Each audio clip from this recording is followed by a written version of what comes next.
गिरफ्तारी के हवाले से मैं सवाल पूछने जा रही थी तो मुझे ब्रेक पे जाना था। तो कासिम सूरी साहब, इमरान खान साहब की गिरफ्तारी एक्सपेक्टेड थी आज और ये बड़ा इम्कान जाहिर किया जा रहा था कि आज शायद उनको गिरफ्तार कर लिया जाएगा। और जो उन्होंने खुद भी गुफ्तगू की जाने से पहले वहाँ पे, तो वो भी उसमें भी बड़े आम से सवाल आते हैं जो कि गर्दिश करते रहे और उसके जवाब लोग तलाश करते रहे। तो ये जो फैसला भी कहा जाता है कि जी कर लिया गया है शायद गिरफ्तारी का, तो फिर इसमें इंतजार किस बात का किया जा रहा है? और ये जो अक्सर कहा जाता है कि जी ज़राए ने बताया है कि जी इमरान खान साहब की गिरफ्तारी हो सकती है, तो तमाम लोग जमान पर पहुंचे, तो आपके फॉलोअर्स वहां पहुंच भी जाते हैं, फौरन कॉल दी जाती है और विद इन एन आवर वहां पे पहुंच जाते हैं, तो फिर गिरफ्तार नहीं किया जाता। तो ऐसा बार बार होता रहेगा, इससे कोई आपका मोराल भी डाउन हो सकता है या फिर एक नफ्सियाती प्रेशर भी दिया जा सकता है?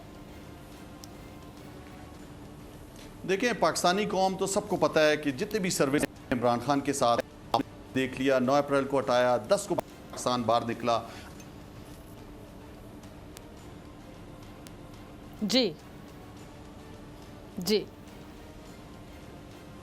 सूरी साहब हमारे साथ, ठीक है, शायद टेक्निकल फॉल्ट है जी। यही सवाल लेकर मैं आपकी तरफ आ रही हूँ सामा भाई। ये जो गिरफ्तारी के हवाले से बातें की जाती हैं, बड़े इम्कान जाहिर किए जा रहे थे, सुनने में आ रहा है कि फैसला हो चुका है, तो कितनी ये खबर सही है? देखिए, अभी तो मरीम नवाज साहिबा ने भी कहा कि राना सनाउल्लाह ने जब चाहा गिरफ्तार कर लेंगे फिर तुम्हें कौन बचाएगा। वो असल में राना सनाउल्लाह सब तो कब से तैयार बैठे हैं, वो तो कहते हैं गिरफ्तार होना चाहिए, लेकिन कुछ और जगह हैं जहाँ से इजाज़त उसके लिए नहीं मिल रही। उसमें 2-3 फैक्टर्स हैं। एक तो ये है कि पूरी तरह से हर चीज़ मैनेज नहीं हो पा रही, यानी वो कोई जज उस तरह का फ़ोन नहीं उठा रहा कि सुप्रीम कोर्ट तक मामला तय हो जाए, वो नहीं हो पा रहा। फिर यह है कि अभी आपने देख लिया कि हाई कोर्ट में पेशी होती है तो क्या माहौल बन जाता है, गिरफ्तारी होगी तो क्या होगा। अब ये भी डर है ना कि नवाज शरीफ साहब के लिए तो 100 आदमी नहीं आता था, ये ना हो कि इमरान खान साहब गिरफ्तार करें तो पता नहीं कितने लोग बाहर हर वक्त मौजूद हों। एक और मामला यह है कि किस केस में करें। 34 मुकदमात हैं, 70 तरह के उन्होंने घेरे डाले हुए हैं। मिसाल के तौर पर अभी दहशतगर्दी की बात कर लेते हैं। इन्होंने जब ये मुकदमा बनाया, पूरी दुनिया में बवेला मच गया था कि जी इमरान खान दहशतगर्द, वो जब जनाब मार्च कर रहे थे, तो फिर प्रेशर आएगा कि किस तरह आप दहशतगर्द, कोई बारूदी कोई जैकेट आपने देख ली, कोई उनके पास कोई कलाशनकोव, कोई बारूद, क्या उनसे आपने बरामद कर लिया? तो ये मसाइल हैं। फिर लोग इतने ज़्यादा निकल आते हैं, ये मसाइल हैं, और पॉपुलैरिटी का मसला है जिसकी वजह से नहीं हो पा रहा। वरना मियाँ साहब को तो ये गारंटी दी गई कि जी हाँ जी गिरफ्तार भी करेंगे, नाहल भी करेंगे, ये PDM भी आ गई, ये सारा कुछ होगा, माइनस इमरान खान जनाब, हर सूरत हमें रास्ता क्लियर चाहिए, हम तो तब तक इलेक्शंस में नहीं जाएंगे। ये ख्वाजा साद अफीक से लेके सबके ऑन रिकॉर्ड बयान आते हैं कि जी बिल्कुल, लेकिन पहले एहतसाब हो जाए, पहले लेवल प्लेइंग फील्ड हो जाए। ये सब इसका मतलब यही है कि इमरान खान को पहले हम माइनस कर लें, उसके बाद बात करें। ठीक है, सूरी साहब मेरे ख्याल से हमारे साथ दोबारा मौजूद है। सूरी साहब, आप बात कर रहे थे, कोई टेक्निकल फॉल्ट आ गया था, तो आप प्लीज वहीं से कंटिन्यू कीजिएगा। देखिए डॉक्टर फिजा, पाकिस्तान की सियासत में पहली दफ़ा अवामी सियासत हो रही है। इमरान खान अवामी सियासत कर रहा है। ये जितने भी हैं, ये दूसरों की मिली भगत से आए हुए हैं, ये उन्हीं पे ईमान रखते हैं। वो जो कह देते हैं, इनका ख्याल है कि हाँ जी मियाँ साहब से बात हो गई, वो मियाँ साहब की झूठी आई हुई है, अभी सर्जरी करा के मंगोलियन फेस बना के यहाँ पे जो है वो इन्होंने अवाम का कत्ल शुरू कर दिया है माशी तौर पर। आप देख रहे हैं मंगोलियंस की तरह। मैं आपको बता रहा हूं, इनके कौन होती है, कौन होता है मियाँ साहब फैसला करने वाला? अवाम फैसला करेगी। अवाम किस केस पर आप उसको पकड़ोगे? अवाम को पता है, जिस तरह भी उसामा ने बताया, पूरे इंटरनेशनल अखबारों में आया कि इमरान खान को पे दहशतगर्दी का केस, शर्म नहीं आती इनको? कौन सी चोरी उसने की है? कुछ भी नहीं। इन पे तो आपके सामने आपने देखा कि साबित हो चुका, अदालत ने इनको जो है वो सादिक और अमीन से हटाया और आपको पता है कि जेलों में डाला। इन पर मनी लॉन्ड्रिंग के केसेस थे। इसहाक डार ने स्टाम्प पेपर पर लिख कर दिया एफिडेविट कि मैंने मनी लॉन्ड्रिंग की है नवाज शरीफ के लिए। ये सारे चोर जिन्होंने आते साथ ही नैब के कानून चेंज किए, 1100 रुपए की अरब की चोरियां की, आज फिर ये इन्होंने जो भी मिनी बजट लेके आए हैं, 170 अरब रुपए के टैक्सेस लगा दिए, अवाम का जीना महाल किया हुआ है। बिजली महंगी, गैस महंगी, पेट्रोल महंगा, डीजल महंगा। अवाम के पास आज जो है वो फैक्ट्रियां लोगों की बंद हो गई हैं। आपके ताजिर जो है वो डब्बे के अंदर अपनी फैक्ट्रियों की चाबियां दे रहे हैं। ये क्या हो रहा है इस मुल्क के अंदर? डॉलर आप परवाज उसकी आप देखो कितना ऊपर चला गया। इस 10 महीने में 100 रुपए से ऊपर डॉलर बढ़ चुका है। आपके हजारों की तादाद में कासिम पोर्ट पे जो आपके कंटेनर्स पड़े हुए हैं, ताजिरों ने पैसे दिए हुए हैं, डैमरेजेस लाखों रुपए देने पड़ रहे हैं, करोड़ों रुपए।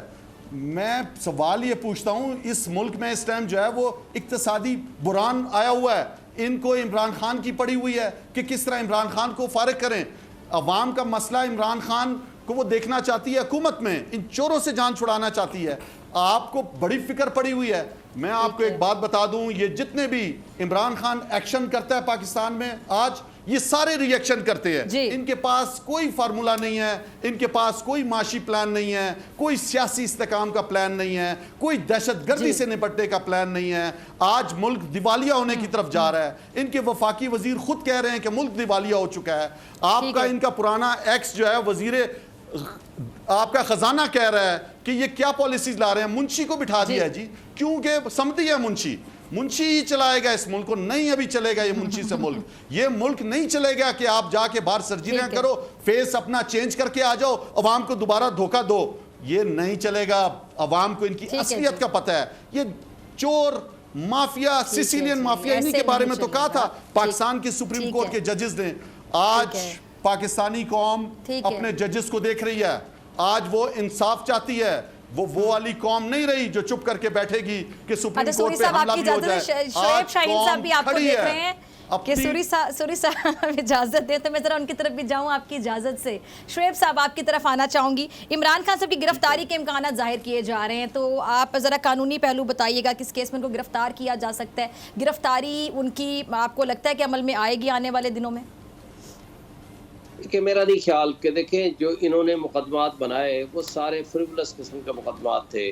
कोई करप्शन का चार्ज नहीं था, किसी में दहशतगर्दी बना दी, किसी में धमकियां बना दी, किसी में 144 की खिलाफ वर्जी बना दी, किसी में 506 लगा दिया।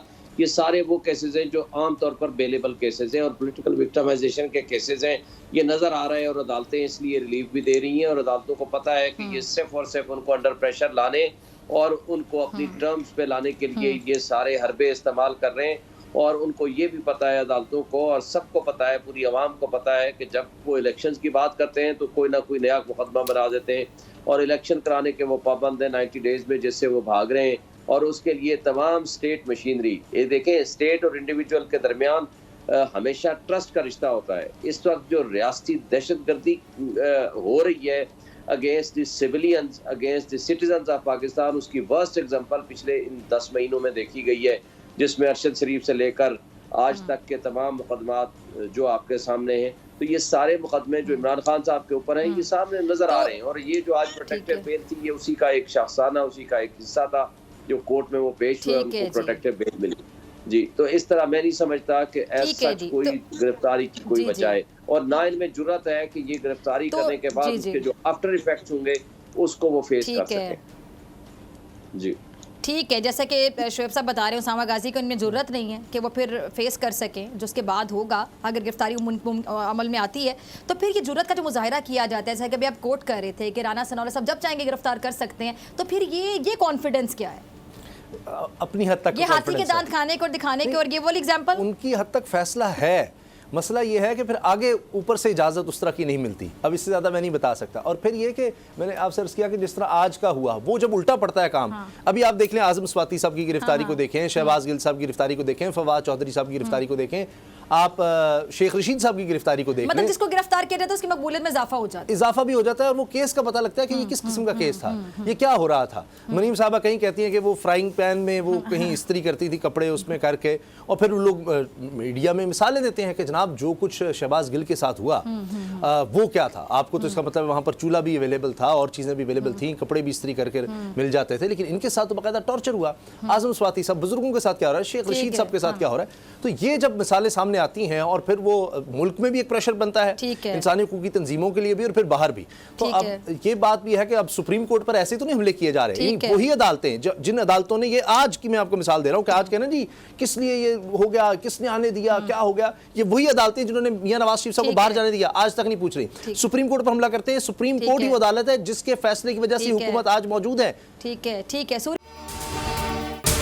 अगर आपको ये वीडियो पसंद आई तो सब्सक्राइब करें और बेल आइकन पर क्लिक करें। मैं हूं सैयद मुजम्मिल शाह और अब आप मुझे देख सकते हैं सिर्फ बोल न्यूज़ पर। जिंदगी एक मैदान है और PSL 8 में हर टीम को छूना आसमान है। 6 टीमों के बीच धुआंधार लड़ाई। ये शोर ना लड़ाई का है ना डर का, ये शोर है जीत का, ये शोर है जुनून का। खेल का जुनून रोजाना रात 11 बजे सिर्फ बोल न्यूज़ पर।